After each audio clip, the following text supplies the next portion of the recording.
नमस्कार दोस्तों, the scholars academy में आपका स्वागत है। बहुत दिनों से मुझे बहुत सारे मैसेज भी आ रहे थे, लोग भी मिल रहे थे, वो भी कह रहे थे कि भैया यूजीसी नेट के पेपर फर्स्ट के बारे में कुछ बताइए कि कहाँ से पढ़ें, कितना पढ़ें और कैसे पढ़ें कि कम समय में तैयारी करके एक इतना अच्छा स्कोर पेपर फर्स्ट में हम ला सकें कि हमारा जीआरएफ हो जाए। इसके लिए मैंने और मेरे कुछ दोस्तों ने मिलके द स्कॉलर्स एकेडमी की शुरुआत की है। ये यूट्यूब पे हमारा एक नया इनिशिएटिव है एक तरीके का, और इसमें जो आप देख सकते हैं कि ये जो मार्कशीट्स हैं वो मेरी लगी हुई हैं। मैंने पेपर फर्स्ट में 99.73 परसेंटाइल स्कोर किया था। जब मैंने दिया था उस टाइम परसेंटाइल में होता था पेपर, और मैंने उस टाइम 50 क्वेश्चंस में से 40 क्वेश्चंस को सही किया था। और मैं कहूँगा कि जो मेरा जीआरएफ हुआ है उसमें पेपर फर्स्ट की जो भूमिका थी वो बहुत महत्वपूर्ण थी, क्योंकि मैं जिस सब्जेक्ट से मैंने अपना पोस्ट ग्रेजुएशन किया और जीआरएफ क्वालिफाई किया, मैं उस सब्जेक्ट का नहीं था, क्योंकि मैंने जो मेरा बैकग्राउंड था वो मैंने साइंस में अपना बीएससी किया था, फिर मैं दूसरे सब्जेक्ट में गया था। इसलिए मैं कहूँगा कि पेपर फर्स्ट ने मेरी बहुत मदद की जीआरएफ क्वालिफाई करने में। अब लोगों को दिक्कतें आती हैं कि कम समय में कहाँ से पढ़ें, कितना पढ़ें, कैसे पढ़ें कि आसानी से हम बहुत अच्छा स्कोर कर ले जाएं और हमें बहुत ज़्यादा मेहनत भी नहीं करनी पड़े। इसके लिए मैं कहूँगा कि अगर पढ़ने की बात करें तो सबसे पहले हमें देखना होगा कि हमारा जो एग्ज़ाम है उसका सिलेबस क्या है, वो मांग क्या करता है, और जो आज एग्ज़ाम हो रहे हैं वो किस पैटर्न पे हैं। ठीक है, उसके पैटर्न की एनालिसिस करनी पड़ेगी हमको। फिर उसके बाद अगर हम किसी बुक को पढ़ते हैं या कहीं से कोई नोट्स लेके आते हैं तो हमें ये देखना है कि उसके पूरे नोट्स को नहीं पढ़ना है, बल्कि उसके जो कोर कॉन्सेप्ट्स हैं, ठीक है, कोर कॉन्सेप्ट्स पे हमको ज़्यादा फोकस करके चलना है।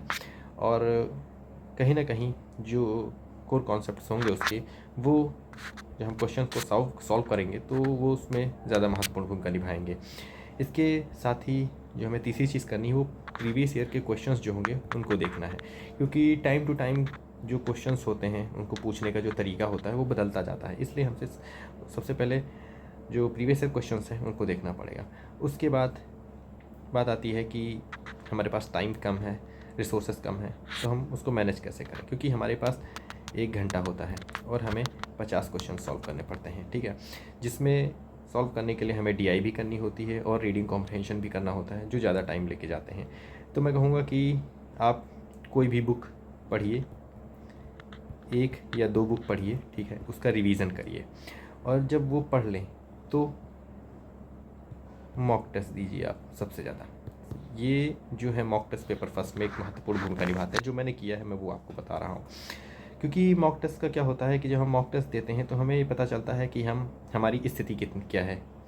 इसके अलावा जो मॉक टेस्ट हैं वो टाइम मैनेजमेंट बढ़िया करते हैं, कि जब हम पेपर में जाएंगे अगर 1 घंटे में हम 50 क्वेश्चन सॉल्व कर लेते हैं तो जो स्ट्रेस लेवल होता है वो हमारा कम होता है, और तब हम आसानी से क्वेश्चंस को और अच्छे से सॉल्व कर सकते हैं। तो मॉक टेस्ट दीजिए मैं कहूँगा। और जो बात रहती है, अगर मैं बुक की बात करूँ तो मैं कोई बुक सजेस्ट नहीं कर रहा हूँ, आपको जो पढ़ना वो पढ़िए, बट जो मैंने पढ़ी थी वो केवीएस मदान की बुक पढ़ी थी। केवीएस मदान की बुक थी। अब मैं अगर सही से बता दूँ आप लोगों को तो केवीएस मदान की बुक से एक क्वेश्चन नहीं आएगा, एक भी क्वेश्चन नहीं आएगा आपको पेपर में, बट केवीएस मदान की जो बुक है वो आपके कॉन्सेप्ट्स क्लियर कर देगी, केवीएस मदान की बुक। तो इससे क्या होगा कि जब आप उसकी थ्योरीज़ को पढ़ लेंगे, उसकी चीज़ों को पढ़ लेंगे, आपके जब कॉन्सेप्ट क्लियर होंगे तो आप उस डायरेक्शन में सोच पाएंगे, जिस डायरेक्शन में सोच के आपको क्वेश्चंस को सही करना है। बस इतनी सी बात है। और इसके अलावा अगर इसमें क्या क्या आता है, इसके यूनिट्स की बात करें तो पहली यूनिट जो है वो टीचिंग एप्टीट्यूड की है। टीचिंग एप्टीट्यूड बहुत आसान है। जब आप पढ़ेंगे देखेंगे तो आपको लगेगा कि हाँ, हम एक सिंपल वे में सोच के, एक टीचर की तरह सोच के हम अच्छे से क्वेश्चंस को सॉल्व कर सकते हैं और उसका आंसर निकाल सकते हैं, और ये हाई स्कोरिंग भी होता है। इसके अलावा रिसर्च एप्टीट्यूड है। रिसर्च एप्टीट्यूड के बारे में भी आप थोड़ा बहुत पढ़ के एक जनरल अंडरस्टैंडिंग पे भी क्वेश्चंस को सॉल्व कर सकते हैं। कॉम्प्रहेंशन आता है। कॉम्प्रहेंशन आएगा ही आएगा 5 क्वेश्चंस, तो इसमें आपको कोशिश करनी है कि ये जो 5 क्वेश्चंस हैं वो हम पूरे सही करें, 5 के पाँचों सही करें।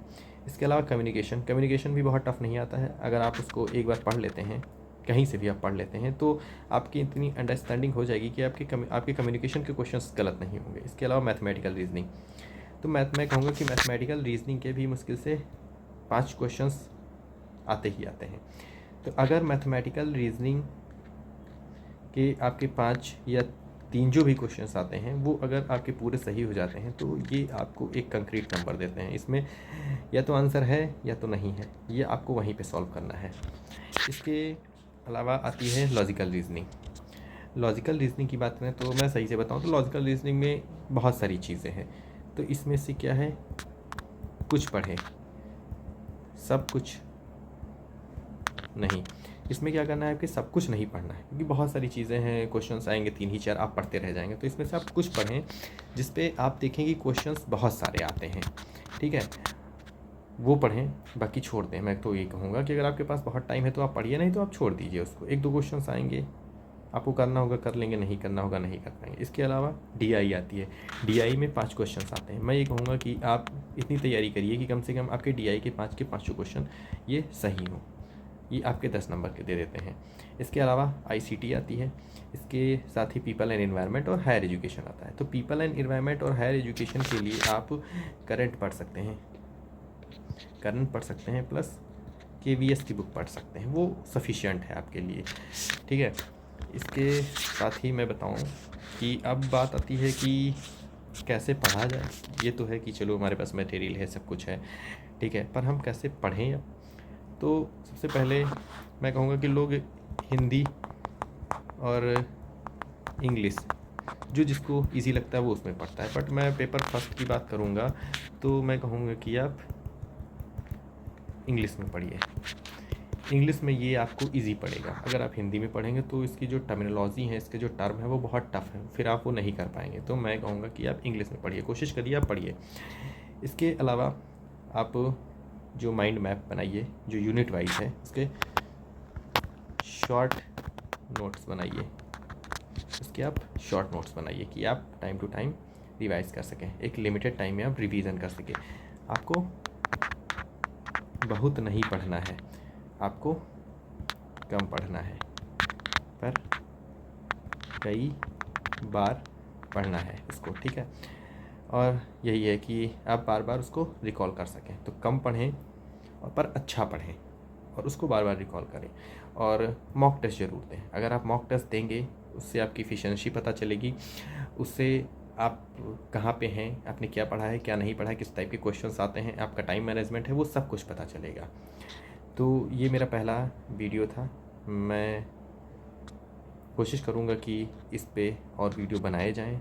अपने दोस्तों से भी कहूँगा कि यूनिट वाइज हम कुछ वीडियोस लेके आएँ, जो मैं कोशिश करूँगा कि आपके एग्ज़ाम में वो हेल्पफुल हों।